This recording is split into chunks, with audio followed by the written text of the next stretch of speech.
So I've said this a few times. I said, don't be that guy. Don't be that guy who doesn't heed my warning about these kids with the implantation, these kids in their hand tying exercise with their gambling ring, these kids with their hand tying exercises and their illegal investments and investments in stolen property from me, etc., etc. Now I got another don't be that guy thing. If you were that guy, don't be that guy this time. So there's a lot of kids running around with manufactured evidence with a history of lying about everything since 2011.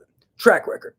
History of manufacturing evidence, mind outputs, telepathy, history of lying, history of aiding and abetting terrorists, history of aiding and abetting rapists, history of aiding and abetting people involved in organized crime, running around with manufactured bullshit, even history of getting caught misrepresenting evidence.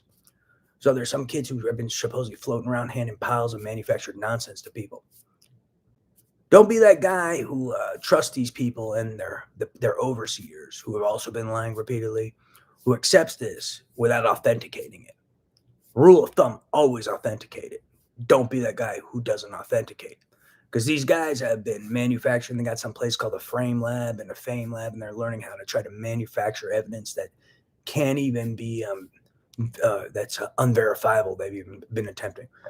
It's always trick for every hustle, conversion hustles, and always demand when they give you evidence, be like, I want the mode of surveillance that you use to make these videos, the mode of surveillance.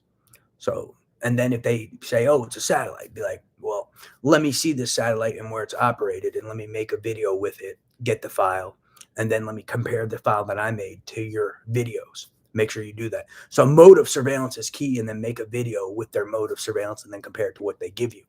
Key point. So, amongst other things. But yeah, don't be that guy who just trusts some guy with a track record of lying, zero credibility, history of manufacturing evidence, history of lying, and you accept stuff without authenticating it.